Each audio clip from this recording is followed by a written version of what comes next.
कि गाजियाबाद ज़िले का नाम बदल करके कई लोगों ने रखा,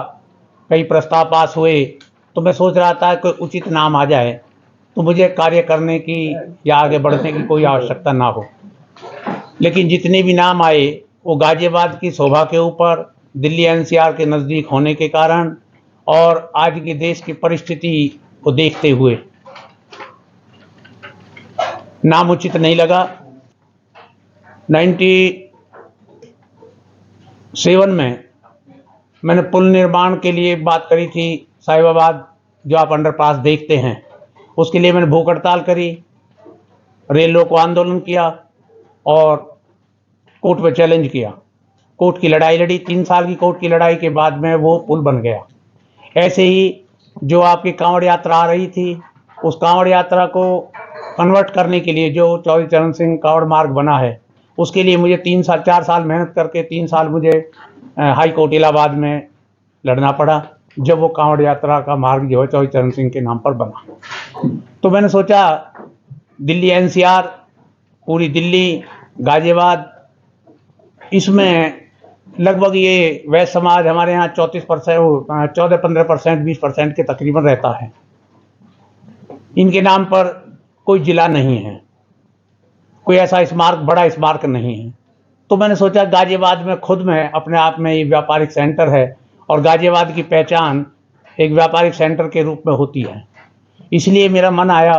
कि इसका नाम महाराजा अग्रसेन नगर रखा जाए। मैंने इसके लिए आदरणीय रामदास त्यागी जी हैं, इनके साथ में महीनों अध्ययन किया, बहुत सारी पुस्तकों का अध्ययन किया, क्योंकि मेरा ये लक्ष्य रहता है कि जितने मैंने आंदोलन किए हैं उससे किसी को ठेस ना पहुँचे और मैं अपनी बात जो कहूँ मेरे जाने के बाद कोई यूँ ना कहे दुनिया से जाने के बाद कि फला आदमी ने ज़बरदस्ती कोई बात करी। तो मैंने अध्ययन किया, 20 किताबों का अध्ययन करने के बाद में रामदास त्यागी जी बैठे मेरे पास में, महीनों के अध्ययन के बाद में बहुत सारा मैटर तलाश करके फिर मैं हाई कोर्ट गया। हाई कोर्ट में फिर मैंने वहाँ रिट करी, सारे कागजात दिए, सारी बुक्स दी। कुछ बुक्स जज साहब ने मांगी हैं, अभी मेरे पास में अभी फ़ोन आया था, सूचना आई थी कि ये बुक और दे दी जाए, तो उन बुकों को भी मैं इंतजाम करके पहुँचा रहा हूँ। वहाँ मेरी रिट एक्सेप्ट हो गई है, उस पर नोटिस इशू हो गए हैं। यहाँ के विधायक को भी मैंने नोटिस दिया, यहाँ के दोनों सांसदों को नोटिस दिया, नगर निगम को नोटिस दिया, मेयर को अलग से नोटिस दिया है कि ये काम इस कारण से होना चाहिए। जो मैंने इसमें लिखा है आप सबके सामने विज्ञप्ति है, और जो रिट की कॉपी है वो भी इसमें मैंने लगा दी है आपको पढ़ने के लिए। अब क्यों होना चाहिए, मैं अपनी बात कह कर के फिर लोगों को सोचने का टाइम देता हूँ, विचार करने का टाइम देता हूँ। मैंने वहाँ भी गजरौला में भी भगत नदी पर एक याचिका डाली थी, फिर 70 किलोमीटर मैंने यात्रा करी और बहुत सारा लिटरेचर छपवा करके मैंने वहाँ बांटा। मैंने कहा भाई रिट संख्या ये कोर्ट नंबर इतने में पड़ी हुई है, यदि मैंने कोई बात कही है वो गलत है या मुझसे कोई बात छूट गई है तो आप जा करके वहाँ पार्टी बन करके अपनी बात कह सकते हैं।